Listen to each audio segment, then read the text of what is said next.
The burden of leadership can act as a very powerful amplifier for the emotion of fear.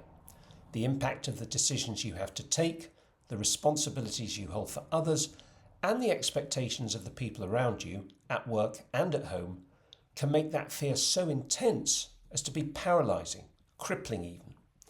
In this video, I explore the drivers behind the fear that comes with leadership, where the emotion really comes from, and how to elevate yourself out of it. Before we begin though, take a second to subscribe to my channel so you don't miss the next video. It's been said since the dawn of time that there are, in truth, only two emotions, love and fear. Some have gone on to say that there is only really one emotion, and that fear is just the illusion of an absence of love, rather like a shadow is just a lack of light. I like this perspective a lot because it gives you complete power over the fear, even though it may not feel like it at the time. Now, to learn how to deal with fear as a leader, or as a human being for that matter, we'll need to deconstruct it to see how it works, the sequence of events that take place, and the part we play in the impact it can have on us. Let's take the following example. Hannah, the CEO and founder of an arts and crafts supplier, wakes up one morning to discover that a major customer, an online reseller, is terminating their contract with her business. It's a bombshell. That one customer is responsible for over 30% of sales, nearly 40% of profit, and has been growing fast. On the back of projections of a record year, the business has committed to several new hires and a six-figure AI investment. The contracts were signed last week. What's more, the business is highly geared, and this loss of revenue will jeopardize its cash flow. Hannah's first sensation on reading this is a sudden gut-wrenching in her abdomen. She feels nauseous. Her throat tightens, her heart starts to pound, and her breathing becomes short and rapid. She feels pressure in her head and the familiar onset of a migraine. With her head spinning, she makes it downstairs and with trembling hands prepares a coffee. She sits down and thinks about what's just happened. They'll have to pull out of the AI project and shoulder the heavy cancellation fees, wasting money they now don't even have. They won't be able to maintain the new staffing levels, and she'll have to sack people. But who, and what about their families? Okay, some of the hires were for the AI project, but more will have to go, and that will directly impact sales. This is an absolute disaster, and she is quickly coming to the conclusion that the business is no longer viable. That means her income is at risk, which pays for both her sons at private school and her mother in a care home. Her artist partner's income is minimal and sporadic and can't begin to fill the gap. What on earth is she going to tell the shareholders, the board, her team? What will her partners say? How will the boys cope at another school? How will she deal with her mother at home? This is now a nightmare scenario. She can't face it. It's just too much. All her dreams have crumbled due to one email. Is life really worth living anymore? Many, if not all of us, would have experienced not necessarily a situation like this, but certainly the emotional fallout. How do you deal with it? Firstly, you need to take on board a fundamental truth which, on its own, does not relieve the suffering, but provides the only foundation to do so.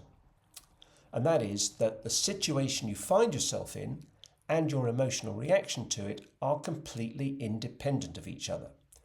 We don't realise this because we are unconscious of an inner mechanism that we've lost sight of, which is simply that between the event and the emotional reaction, there is thinking. So it's not the situation that makes you feel a certain way, but rather it's the thinking that the situation triggers, which determines how you react emotionally. Now, because thinking is discretionary, you have choice in the matter if you choose to exercise it. This is very, very simple, but I'm not pretending for one moment that it's easy. Here's how it works. Hannah read the email and realised she was going to lose 30% of her revenue. That's not an opinion, that's fact, or at least very likely to be. She then allowed a chain reaction of thought to take place, which culminated in imagining losing her job and all the benefits that go with it. That's not fact, that's imagination, fantasy even. These fantasies arrive through abuse of the imagination, which she has trained to create the worst case scenarios and to run it over and over again in her mind. If we allow this to happen, we must experience the emotional fallout that goes with it. Thought and feeling are two sides of the same coin. Think something and you'll feel it too. And of course, the emotions affect body chemistry, producing a spectrum of unpleasant symptoms. So how do you deal with this? How do you prevent a bad situation from overwhelming your mind and body, creating toxic thoughts and feelings? Well, right there is the first mistake, judging the situation bad. It may not be preferred right now, but who knows what the longer term will look like? It could even turn out to be the best thing that ever happened to you. Or not. You don't know, so stop fantasizing. The second thing to do is to feel the fear. Pretending it's not there won't make it go away. Feel it and sit in it. The fear is real, even if the belief behind it is a fantasy. Your mind and body don't care where your emotions come from. Now, become aware that the reason the fear is disturbing is because the thinking behind it is not in tune with your reality. Your thinking is out of alignment with the truth of who you are. That creates negative emotion. The truth of who you are is that you are a powerful being that can assess any situation clearly and calmly and take intelligent decisions to navigate your way forward. So focus on that idea, knowing it is the truth, in place of the one telling you everything is falling apart, which is simply not true. Remember that, according to Shakespeare's Hamlet, there is nothing good or bad, but thinking makes it so. Every time the fear arises, know that it is simply a consequence of the thoughts you are choosing to think, the story you're telling yourself. Change it. Now start to plan action. Regardless of the scenarios that might play out sometime in the future, your job is to decide the next step and no more. In Hannah's case, it is to tell her directors and then to contact the customer to find out more. That's it. There is no more to be done right now. Any speculation will just fuel the anxiety that is not only unreal, but debilitating, just when she needs to be at her sharpest. So to summarize, 1. Your response to any situation is your choice. It is not determined by the situation itself. 2. Do not dismiss the feelings. Sit in them and know they are the result of misaligned thinking.